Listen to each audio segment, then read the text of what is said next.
ये बात है ऐसी नगरी की जहाँ वासु पूज्य भगवान के पंच कल्याणक हुए। तो चलिए ले चलते हैं आपको चंपापुर नगरी में, जहाँ राजा अरिदमन एवं रानी कुंतला राज कर रहे हैं। चंपापुर के राजा अरिदमन रानी कुंतला पधार रहे हैं।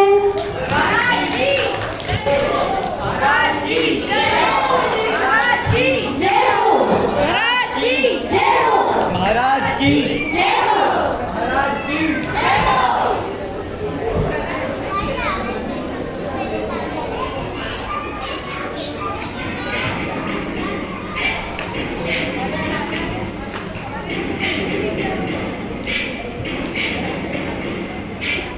अरे तालियां तो बजा दो।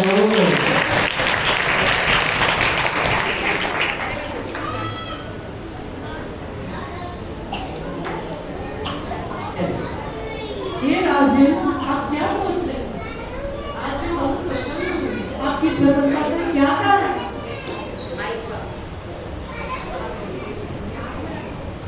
सभी मंत्रियों ने राजकुमार श्रीपाल की योग्यता के संबंध में एक मत होकर निर्णय दिया है कि अब राजकुमार श्रीपाल राजपद संभालने के योग्य हो चुके हैं। वाह, ये तो बड़ी ही प्रसन्नता की बात है। अब आपका क्या विचार है? पुत्र के योग्य हो जाने पर राजपद सौंपकर निवृत्त हो जाना ही एक राजा का धर्म होता है। इसलिए अब मैं श्रीपाल राजकुमार का राज्याभिषेक कर इस व्यस्त जीवन से मुक्ति लेना चाहता हूँ। मैं भी इस निर्णय में आपके साथ हूँ और मैं शीघ्र आरी का व्रत लेकर इस पर्याय का त्याग कर मुक्ति प्राप्त करना चाहता हूँ। तो चलो आदर्श श्रीपाल से इस विषय में चर्चा की जाए। तो देखा आप लोगों ने किस तरह एक कुशल माता पिता अपने पुत्र के योग्य हो जाने पर अपना कार्यभार उन्हें सौंपने का निश्चय ले लेते हैं, और वास्तव में यही समझदारी भी तो है। आज पूरे चंपापुर नगर में उत्सव जैसी धूम है। सारी प्रजा में हर्ष का माहौल है, और वो भी क्यों ना, उनके जन्म के राजकुमार श्रीपाल का राज्याभिषेक जो होने वाला है। तो चलिए चलते हैं श्रीपाल के राज्याभिषेक में।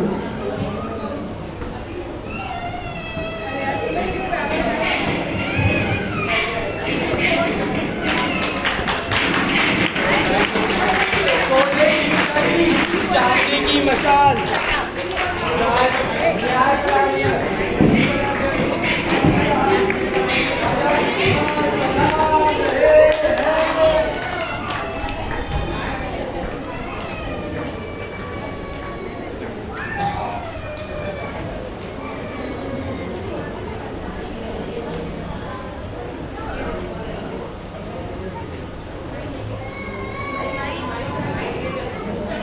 मंगलम भगवान वीरो मंगलम गौतमोगिनी मंगलम कुंद कुंदार्यो जैन धर्मोस्तु मंगलम सर्वमंगल मांगल्यम सर्वकल्याणकारकम प्रधानम सर्वधर्माणां जैनम जयतु शासनम जैनम जयतु शासनम जैनम जयतु। महाराज श्रीपाल की, महाराज श्रीपाल की, महाराज श्रीपाल की।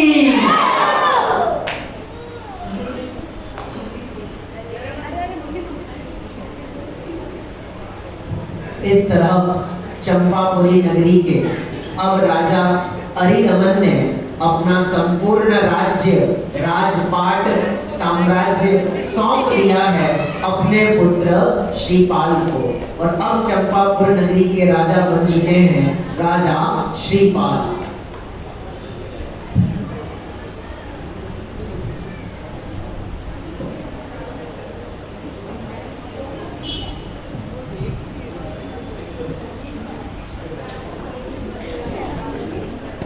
लो जिनवर का गुणगान आई सुखद घड़ी, कर लो जिनवर का गुणगान आई सुखद घड़ी, देखो मंगल घड़ी आई सुखद घड़ी, देखो कर लो जिनवर का गुणगान आई सुखद घड़ी, कर लो जिनवर का गुणगान आई सुखद घड़ी, कर लो जिनवर का गुणगान। राजा श्रीपाल को राज्य करते हुए अब कई वर्ष बीत चुके हैं। आज राजा ने किसी विशेष विषय पर चर्चा के लिए सभा बुलाई है। चलिए हम भी देखते हैं क्या चर्चा होने वाली है। सोने की छड़ी, चांदी की मशाल, राजाधिराज, अति पराक्रमी, अति साहसी, न्यायपरायण, प्रजाजन के प्रिय राजा श्रीपाल पधार रहे हैं। महाराज की, महाराज की, महाराज की।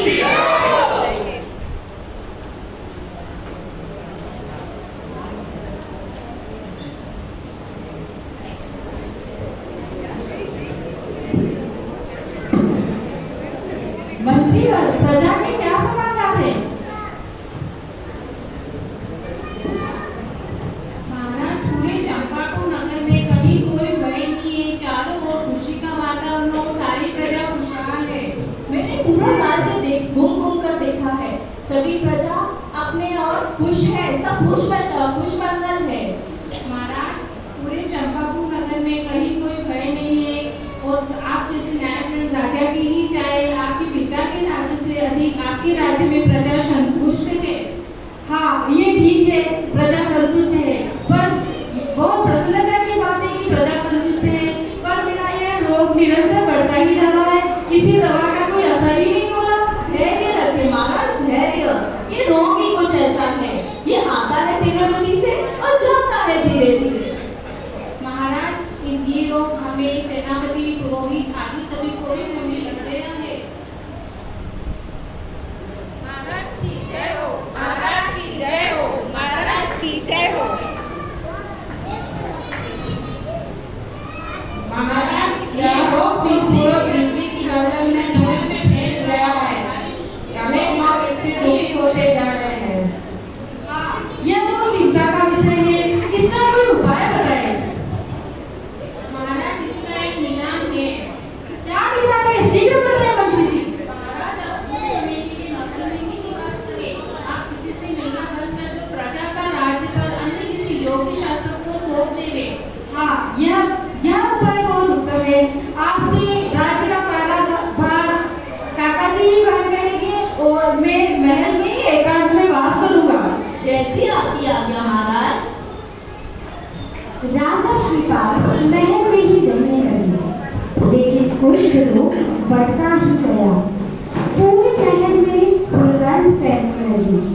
अनेक लोग इस रोग से ग्रसित होने लगे। प्रजाजनों को कष्ट में देखकर राजा श्रीपाल ने नगर को छोड़ने का निर्णय ले लिया। देखो कर्म की विचित्रता। महाशक्तिशाली राजा श्रीपाल को भी यह भयंकर रोग हो जाने से अपनी प्रजा के भले के लिए अपना पर, अपना परिवार सब कुछ छोड़कर वन में जाना पड़ा। भटकते भटकते श्रीपाल उज्जैन की नगरी के जंगल में जा पहुंचे। तो चलिए चलते हैं उज्जैन नगरी में, जहां वर्तमान में राजा बहुपाल और रानी निपुण सुंदरी राज्य कर रही हैं। राजा बहुपाल और रानी निपुण सुंदरी पधार रहे हैं। महाराज की, महाराज की, महाराज की जय हो, महाराज की जय हो।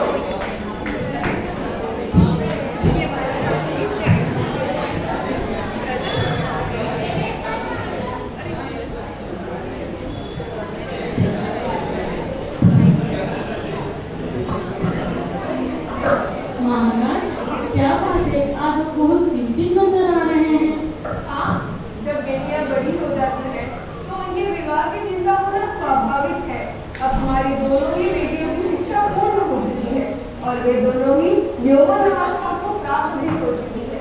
इसीलिए उनके विवाह की चिंता मुझे सता रही है। सही कह रहे हैं महाराज, ये चिंता तो मुझे भी सता रही है। हमारी दोनों ही पुत्रियां है ही इतनी गुणवती कि उनके योग्य वर खोजना बहुत मुश्किल हो रहा है। मुझे लगता है योग्य वर की तलाश करने से पहले हमें उनसे चर्चा करनी चाहिए। हाँ महाराज, मैं आपकी इस विचार से सहमत हूँ। द्वारपाल, आप शीघ्र ही जाइए और हमारी दोनों पुत्रियों को बुलाइए। द्वार पर राजकुमारी को बुलाने चला जाता है।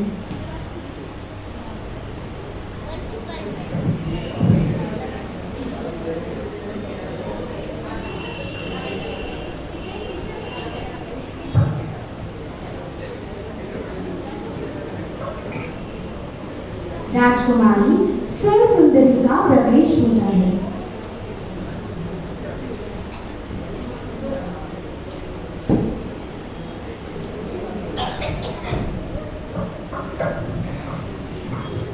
प्रणाम पिताजी, प्रणाम माताजी।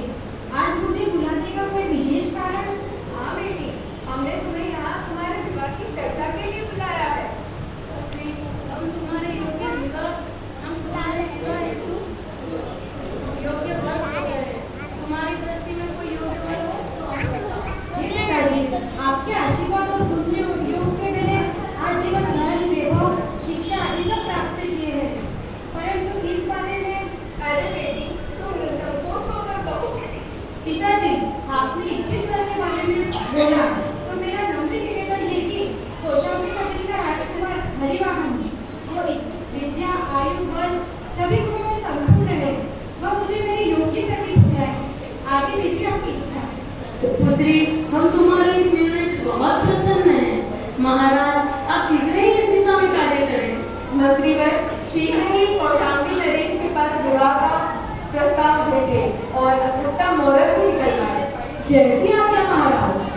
सुर सुंदरी चली जाती है।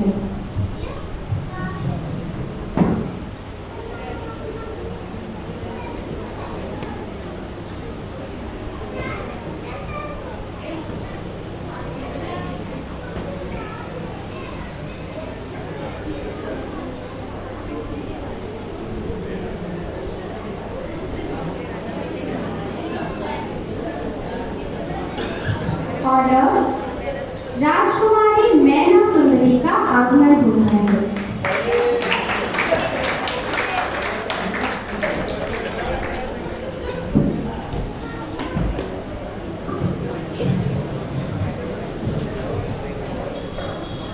जय जिनेन्द्र पिताजी, जय जिनेन्द्र माताजी। जय जिनेन्द्र पुत्री, कहाँ से आ रही हो?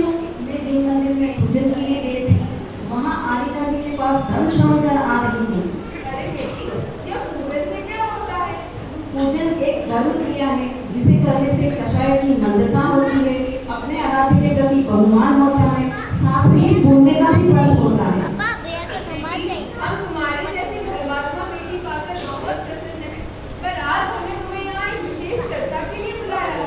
पुत्री, हम तुम्हारे विवाह हेतु योग्य वर की खोज कर रहे हैं। तुम्हारी निगाह में कोई ऐसा योग्य वर हो तो हमें बताओ। माताजी, पिताजी, अपनी पुत्री के लिए योग्य वर का निर्णय करना प्रत्येक माता पिता का दायित्व है। कुलीन परिवार की कन्याएं अपने मुख से इसकी चर्चा नहीं करती हैं। बेटी, तुम्हारी बड़ी बहन सुर सुंदरी ने तो अपने अभिष्ट वर का चयन कर लिया है। शीघ्र ही कौशाम्बी नरेश के पुत्र हरिवाहन से उनका विवाह संपन्न होगा। अब तुम भी अपना वर चुन लो ताकि हम तुम्हारा विवाह भी कर सकें। पिताजी, यह तो मेरे जैन धर्म के संस्कारों का फल है, जो मैं आपसे लोक मर्यादा के अनुकूल ही बात कर रही हूँ। वास्तविकता में तो आप केवल निमित्त मात्र है। निश्चय से तो हमें हमारे कर्म के उदय से ही इष्ट अनिष्ट सामग्री और सहयोग मिलते हैं। बस बस, मैं तेरा उपदेश नहीं सुनना चाहता। क्या तेरा जैन धर्म और तेरे जैन गुरु यही सिखाते हैं? जिसने तुझ पर उपकार किया उसका इस तरह अनादर करना? जैन धर्म तो स्वाधीनता का मार्ग बताता है, इसमें किसी के पराधीन परिणाम की तो चर्चा ही नहीं है। मैं ना तेरा हट बढ़ता जा रहा है। अब भी समय है, तुम मेरी बात मान लो। पिताजी, जैन धर्म कभी असत्य नहीं हो सकता। आप स्वयं हृदय से इसका विचार करें। मेरे पूर्व भव के पुण्य के उदय से मेरा जन्म इस ऐश्वर्यशाली परिवार में हुआ, अन्यथा मेरा जन्म किसी दरिद्र के यहाँ भी हो सकता था। यहाँ आकर मुझे वही सामग्री मिली जो मेरे पुण्य के उदय में थी।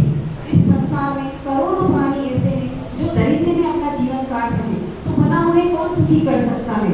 सभी जीव अपने कर्मों से ही सुख को प्राप्त करते हैं। मैं ना तुम तत्काल यहाँ से चली जाओ, वरना मुझे तनिष्ठ कर दूंगा। पिताजी, मैं आपका अपमान नहीं कर रही हूँ, अभी तो आपको वस्तु की व्यवस्था का ज्ञान करा रही हूँ। एक द्रव्य अन्य द्रव्य में कुछ फेराफेरी नहीं कर सकता, तो कोई किसी का कर्तव्य घटना कैसे हो सकता है? मैं ना तुम तत्काल यहाँ से चली जाओ, बस बहुत हुआ। मैना सुंदरी चली जाती है। महाराज, आप तो बड़े, मैना तो बहुत छोटी है, आप उसके पिता हैं, आपको इतना बड़ा शोभा नहीं देता। मैना का हट बढ़ता जा रहा है, उसने मेरा अपमान किया है। हाँ महाराज, शांत, लेकिन आपको इस विषय पर थोड़ा सोचने की आवश्यकता है। महाराज, क्यों ना आप ही कोई योग्य वर देकर अपनी पुत्री का विवाह संपन्न करा दे। मंत्रीवर, मैना के ऐसे वचनों को सुनकर अभी मेरा चित्त यहाँ नहीं लग रहा है। महाराज, घोड़ा तैयार है, चलिए उद्यान भ्रमण करके आते हैं। क्रोध की दशा में स्थान परिवर्तन करना उचित होता है। आप कहते तो सही है, चलिए। जी महाराज।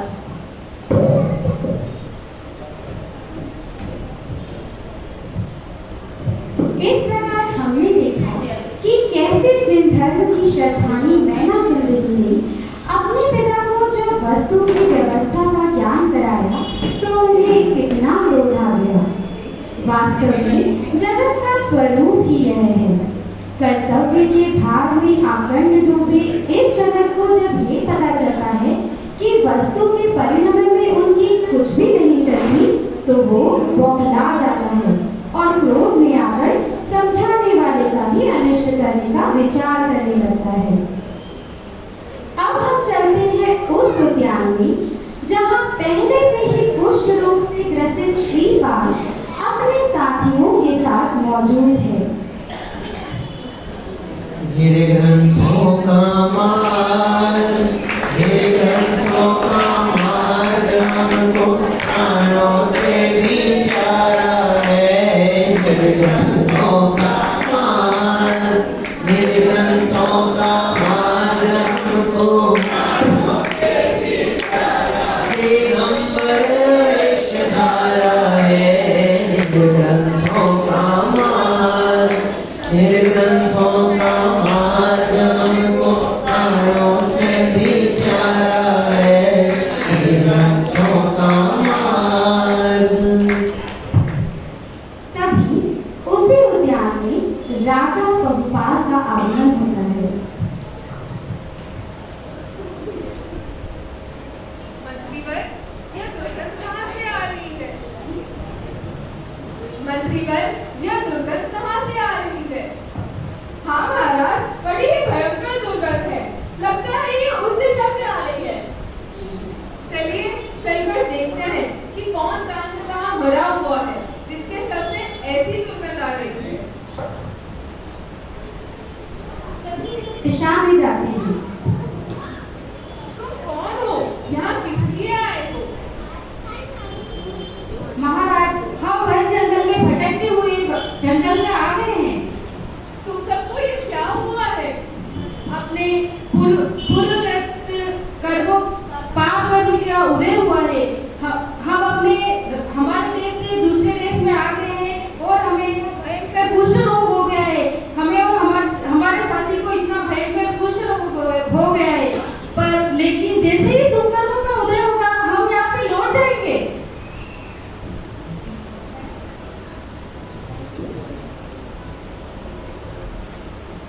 वहाँ महल में मैना भी कर्मों के उदय की बात कर रही है और यहाँ ये अजनबी की बात कर रहा है। महाराज, आप क्या विचार कर रहे हैं? मैना और इस अजनबी की विचारधारा एक जैसी है और मुझे लगता है कि यही उसका योग्य वर्ग होगा। महाराज, ये आप क्या कह रहे हैं? कहाँ हमारी अत्यंत सुंदरी सुकुमारी हमारी लाडली मैना और कहाँ ये दरिद्री कोढ़ी अजनबी, ये कैसा मेल है? समाज प्रतिभाओं के सिवा समान गुणों का होना भी आवश्यक है और यही नीति है। महाराज, मेरा कहना है एक बार इस विषय में आप रानी जी और मैना से भी परामर्श कर लीजिए। मैं महाराजा हूँ, मुझे किसी के परामर्श की आवश्यकता नहीं है और मैं निर्णय ले चुका हूँ। यह निर्णय अनर्थकारी है। संपूर्ण राज्य में आपकी निंदा होगी। अपने संतानों से अज्ञानतावश हुई भूलों को वात्सल्य भाव से क्षमा करना और भूल जाना और उनकी भूल को वात्सल्य भाव से स्वीकारना ही माता पिता का धर्म है। मैना के कर्कश वचनों को सुनकर ही मैंने यह निर्णय लिया है। अब आपके ये वचन मुझ पर कोई प्रभाव नहीं डाल सकते।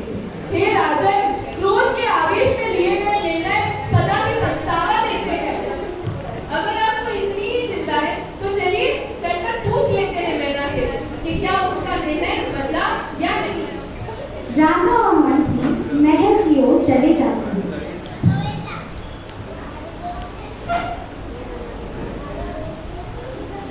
ज्ञानी के ज्ञान गुफा में, ज्ञानी के ज्ञान गुफा में आत्म राम बैठे हैं, आत्म राम बैठे हैं, सभी भगवान बैठे हैं। ज्ञानी ज्ञान गुफा में, ज्ञानी के ज्ञान आत्म राम बैठे हैं, आत्म राम बैठे हैं, सभी भगवान बैठे हैं। महल में मैना सुंदरी जिनवाणी लेकर स्वाध्याय कर रही थी और तभी राजा और मंत्री का प्रवेश होता है।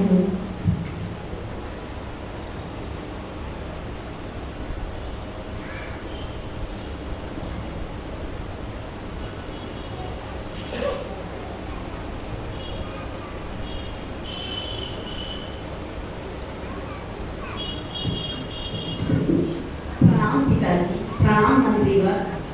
मैना, हमने तुम्हें एक बार पुनः सोचने का मौका दिया है। अब भी तुम्हारे पास समय है अपने विचारों को बदल लो। हाँ पुत्री, अभी भी कुछ नहीं बिगड़ा है। तुम कहोगी तो थोड़ा इंतजार और कर लेंगे। इसमें पुनः विचार क्या करना? कर्मों और भाग्यों के आगे किसी की चलती है? कोई कितना भी बुद्धिमान हो, कर्मों के आगे उसे झुकना ही पड़ता है। मैना, तुम भूलो नहीं, तुम्हारे भाग्य की डोर अभी मेरे हाथों में है। मैं उसे चाहूं जैसे मोड़ सकता हूँ। पिताजी, वस्तु का परिणाम तो सहज एवं स्वसंचालित है, तो फिर आप मुझे सुखी और दुखी करने में कैसे समर्थ हैं? क्या कहा? मैं समर्थ नहीं हूँ। तुम भूल रही हो, मैं इस विशाल राज्य का राजा हूँ। मैं अत्यंत शक्तिशाली और सामर्थ्यवान हूँ। पिताजी, आप क्यों व्यर्थ में सब बोझा अपने ऊपर ढो रहे हैं? वो कहाँ है ना, सब द्रव्य स्वतंत्र जगत में कोई न किसी का काम करे, अपने अपने स्वचतुष्टय में सभी द्रव्य विश्राम करे। सब द्रव्य स्वतंत्र जगत में कोई न किसी का काम करे, अपने अपने स्वचतुष्टय में सभी द्रव्य विश्राम करे। आज तुम्हारी मान लो मैना, करो ना तुम इनकार। प्यार तुम्हारा कर दूंगा सम किसी सुकुमार। कौन किसे आधार जगत में सब अपने आधार, पर को जो आधार माने वह मूर्ख सरदार। पिताजी, वह मूर्ख सरदार। बकवास बंद करो। भाग्य भाग्य भाग्य, मैं ही तो तुम्हारा भाग्य मिलाऊंगा। जो होना है तो निश्चित है, मुझे मेरे भाग्य के अनुसार ही योग्य वर मिलेगा, ऐसा मेरा विश्वास है। मैना, अगर तेरा यह हट नहीं होता तो तेरा विवाह भी सुरसुंदरी की तरह किसी योग्य वर से होता। पर अब मैं निश्चित ही तेरा विवाह उस कौड़ी से करवाऊंगा।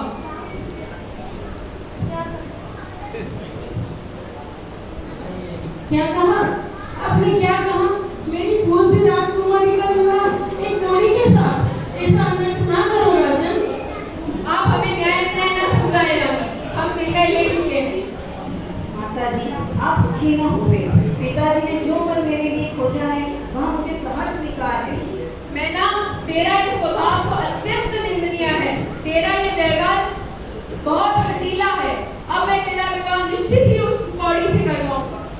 सभी चले जाते हैं।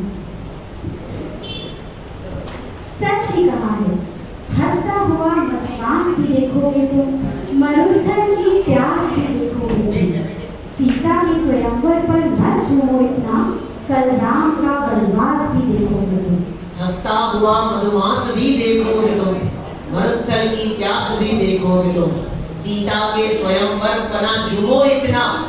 रामायण चल रही है, रामलीला दिखाई दे रही है, और आज सीता का क्या हुआ है? स्वयंवर। तो हम क्या मनाएंगे? खुशियां कि रोएंगे? सीता के स्वयंवर पे ना झूमो इतना, कल राम का वनवास भी देखोगे तुम। किस तरह राजमहल में पड़ी बड़ी मैना सुंदरी का विवाह एक कोढ़ी के साथ होना तय हो गया। उदय को बदलते देर नहीं लगती। इधर राजा ने विवाह की तैयारियों हेतु ज्योतिषी को बुला लिया है। चलते हैं जरा हम उस चर्चा में सम्मिलित होने।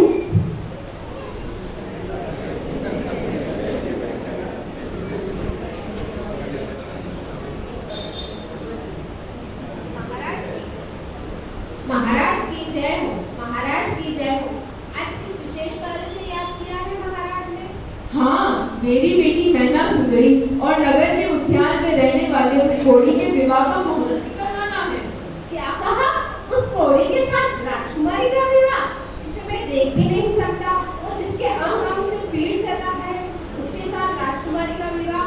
ऐसा अन्याय क्यों महाराज? आप हमें न्याय अन्याय न समझाएं, आप केवल अपने काम में अपनी बुद्धि लगाएं। शेष निर्णय हम ले चुके हैं। महाराज, आप तो सारी प्रजा का पालन करने वाले और अपनी ही राजकुमारी के साथ इतना कठोर व्यवहार यह आपको शोभा नहीं देता। आप केवल आज का मुहूर्त निकलवाइए, अन्यथा राजा के न मानने के आरोप में आपको दंड दिया जाएगा। ज्योतिषी जी, आप तो मुहूर्त निकाल दीजिए। हम तो महाराज के मात्र सेवक हैं। सही या गलत का निर्णय लेना तो महाराज का ही कार्य है।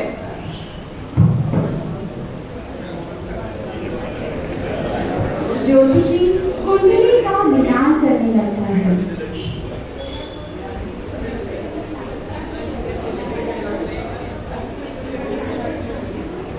महाराज, कुंडली के अनुसार राजकुमारी का विवाह आज दोपहर का ही शुभ मुहूर्त निकला है, अन्यथा 2 वर्षों तक कोई शुभ मुहूर्त नहीं है। हाँ, तो फिर देरी कैसी? मंत्रीवर, शीघ्र ही विवाह की सारी तैयारियां कीजिए और उस कौड़ी को भी मंडप में सजा कर ले आइए। जैसे आपका महाराज। सभी चले जाते हैं। इधर शादी की तैयारियां शुरू हो जाती हैं। जूठा तन धन जूठा यौवन, जूठा तन धन जूठा यौवन, जूठा है जग सारा, झूठे ठाठ हैं दुनिया के, और झूठा है जगवासा। जैसे चमत्कार बिजली का, जैसे इंद्रधनुष आकाशा, पुद्गल का क्या विश्वासा। जैसे पानी बीच बतासा, क्रोधित तारे दम ही होकर कोढ़ करोगी बुलवाया। प्राणों से प्यारी मैना का फिर ब्याह उसी से रचवाया। सागर रोया रोई नगरिया, बाप का दिल भी भर गया।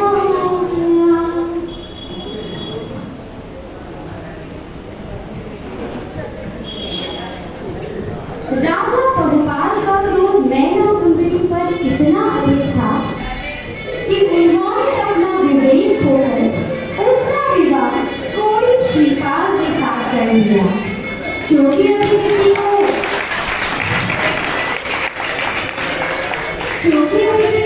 ये नहीं पता है कि वो कोढ़ी कोई और नहीं, चंपापुर के राजा हैं।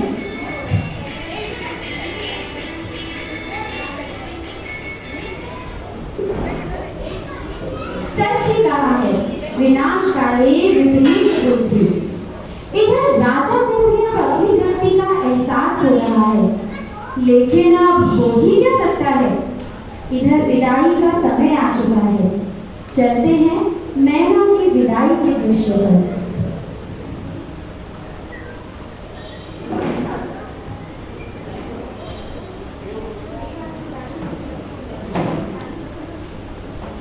हे महाराज, ये आपने क्या अनर्थ कर डाला। मेरी भूल जैसी पुत्री को आपने अंधे कुएं में धकेल दिया। दुनिया में ऐसे कोई माता पिता ना होंगे जो अपनी पुत्रियों को ऐसे अंधे कुएं में धकेलेंगे। मुझे तो आपको मैना का पिता कहते हुए भी लज्जा आ रही है। मैना, मेरी प्यारी मैना, तू कैसे हुई? माताजी, आप दुखी ना होवे। दुनिया का कोई भी पिता अपनी इच्छा से अपनी पुत्री का अनिष्ट नहीं चाहेगा। यह तो निश्चित ही मेरे पूर्वज कर्म का फल है। आप इसका दोष पिताजी को न देवें। अरे मैना, मेरी प्यारी मैना, मैंने ये क्या कर दिया। एक क्षण के गुस्से में सबका सब बर्बाद कर दिया, जिसे आजीवन पाला इतने प्रेम से, और एक क्षण में उसका सब बिगाड़ दिया। धिक्कार है मुझ जैसे पिता। पिताजी, आप दुखी ना होवे। मुझे वही मिला जो मेरे कर्म में था। आप इसका दोष अपने ऊपर ना लें। नहीं नहीं मैना, धन्य है तू, धन्य है तेरा जैन शासन जो ऐसी परिस्थितियों में भी काम करता है। धन्य है तू मैना। आप सभी आकुलित न होवे। यदि मेरा भाग्य अच्छा होगा तो कुरूप और कोड़ी पति भी कामदेव समान सुंदर बन जाएगा। आप है भी नहीं। आप सभी को शांत भाव से विदा करें। मैना सुंदरी कहे पिता से, भाग्य उदय जब आएगा। मैना सुंदरी कहे पिता से, भाग्य उदय जब आएगा। कोढ़ीपति जो दिया आपने, कोढ़ीपति जो दिया आपने, कामदेव बन जाएगा। मैना सुंदरी कहे पिता से, भाग्य उदय जब आएगा। बड़े कठोर मन से राजा भोपाल और उज्जैन वासियों ने मैना को विदाई दी। श्रीपाल और मैना वन में रहने लगा, जिन पर प्रतिदिन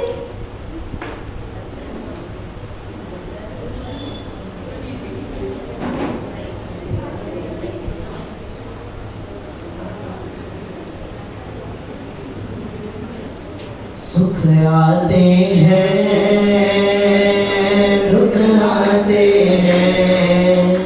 सुख आते हैं, दुख आते हैं। आते जाते सुख दुख में हम मस्त रहते हैं। हम मस्त रहते हैं। हम मस्त रहते हैं। हम मस्त रहते हैं। श्रीपाल और मैना वन में रहने लगी, जिन पर प्रतिदिन जिन पूजन करती, आरिकाओं की व्यावृत्ति करती, जिनवाणी पढ़ती और श्रीपाल आदि को भी जिनवाणी सुनाती। इसी क्रम में अष्टानिका पर्व में उन्होंने भावपूर्वक सिद्ध चक्र विधान भी रचाया। कर लो सिद्धों का गुणगान, आई सुखद घड़ी। कर लो सिद्धों का गुणगान, आई सुखद घड़ी। आई आई अंतर में सिद्धों की महिमा। आई आई अंतर में सिद्धों की महिमा। सिद्धों की महिमा जी आत्म की महिमा। सिद्धों की महिमा जी आत्म की महिमा। धीरे धीरे पापोदय मंद होने लगा, जिससे श्रीपाल आदि का कुष्ठ रोग दूर होने लगा।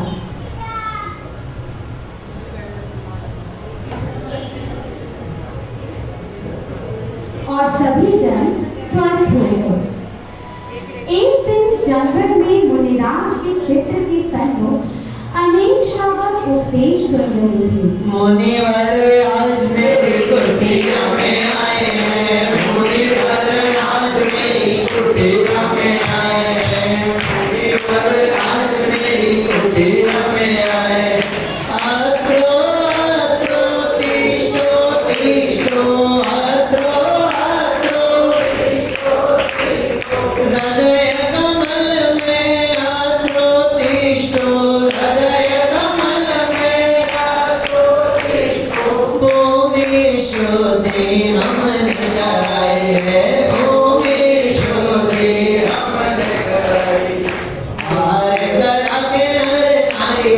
छाए हैं मुनिवर, मुनिवर आज मेरी कुटिया में आए हैं, मुनिवर आज मेरी कुटिया में आए हैं। एक दिन जंगल में मुनिराज के चित्र के सन्मुख अनेक श्रावक उपदेश सुन रहे थे। उन्हीं में मैना सुंदरी और सुंदर श्रीपाल भी बैठे थे। और तभी रानी निपुण सुंदरी और लवकुश राजा बहुपाल आकर बैठ जाते हैं।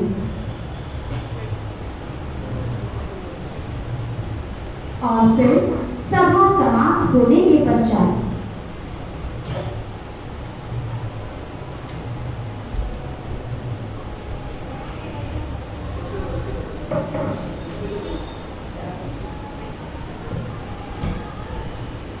प्रणाम माताजी, प्रणाम पिताजी। हे पुत्री, तूने ये क्या अनर्थ कर डाला? तू पैदा होते ही मर क्यों न गई? तूने हमारे कुल को कलंक लगाया है। माताजी, आप ऐसी बातें न करें, मैंने कोई गलत कार्य नहीं किया है। तू दुराचारी होने के साथ साथ अब असत्यवादी भी हो गई है। एक तो तू पराये पुरुष के साथ संबंध बनाती है और कहती है कि तूने कोई गलत कार्य नहीं किया। माताजी, एक बार आप मेरी बात तो सुनिए। नहीं नहीं, मुझे तेरी कोई बात नहीं सुनी। तब तो तू कह रही थी मेरा जैन धर्म बढ़ा, मेरे प्रभु बने, मेरे ये बने, और तू अब बोल रही है कि माताजी आप मेरी बात सुनो, आप तूने कोई गलती नहीं की। माताजी, आप शांत होकर एक बार मेरी बात तो सुनिए। ये कोई अन्य नहीं, वही कोड़ी श्रीपाल है जिनके साथ मेरा विवाह हुआ था। हाँ माताजी, मैं वही गुरु कौड़ी हूँ। क्या ये वही है? मुझे तो विश्वास ही नहीं होता। मेरे पुण्य उदय से मैना जैसी जिन धर्म अनुयायी पत्नी मिली और इनके सीधे प्रभाव से मैं और मेरे साथियों का कुछ लोग दूर हुआ है।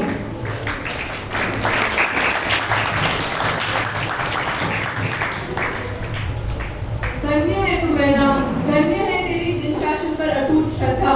मैंने तो तेरे दुख में कोई कसर नहीं छोड़ी थी, पर सचमुच भाग्य बड़ा ही बदमान है जो तुझे श्रीपाल जैसे कामदेव पति का समागम मिला।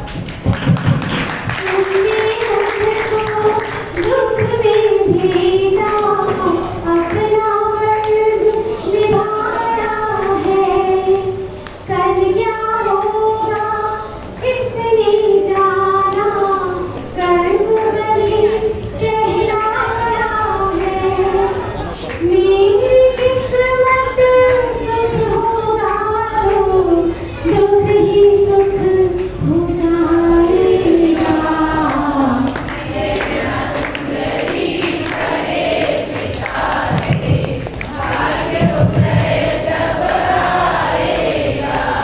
मैना सुंदरी कहे पिता से, भाग्य उदय